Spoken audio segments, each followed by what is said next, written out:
Энэ эдийн засгийн сэргэлтэнд одоо манай баялаг үдээшд хүчээ өгөхөд бэлэн байгаа. Монгол Улсын эдийн засгийн форумд баялаг үдээшдийг дэмжих холбоо жилийн донд өдөр үйлчлэгээнийхээ эрх ашиг хамгаалж ажилладаг эм төрийн бос байгууллага анх удаа энэ одоо эдийн засгийн форумд оролцож байна. Монгол улсад бол өнөөдөр 63137 жижиг дунд өдөр үйлчлэгээр үйл ажиллагаа явуулж байгаа. Одоо нийслэл 60%, орон нутаг 40% нь. Тэгээ өнөөдөр манай жижиг дунд үйлдвэр үйлчлэгээний салбар бол одоо ковидоос үүдэлтэйгээр маш хүнд явж байгаа.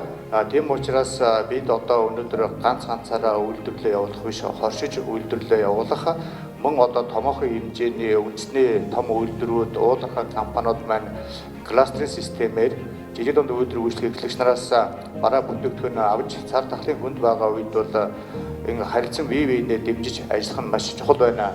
Сайн модератор ярьж байгаагаар бол одоо манай салбарт бол одоо хүнсний үйлдвэрлэл явуулахаас гадна сав боглоо боодлын маш их хэрэгцээ шаардлага байдаг. Одоо орон нутгад бол бүр хэцүү.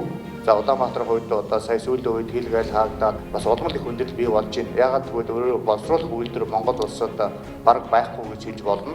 Тийм учраас бид нар гадаадаас 90% хараат байгаа. Энэ байдлаас бас энэ цар тахлын үеийг далиндуулаад эерэг талаас нь харах юм бол бид нар дотоодын боловсруулах үйлдвэрүүдээ одоо байгуулад авчих юм бол бид бас хожноо, Монголын ард түмэн хожноо, баялаг бүтээгч хожноо. Тэгэхээр эдийн засгийн хүндрэлтэй үед бол бид нар аль болох бие биенээ дэмжиж ажиллах, хоршиж ажиллах тэр тал дээр энэ эдийн засгийн сэргэлтэнд одоо манай баялаг бүтээгчд хүчээ өгөхөд бэлэн байгаа.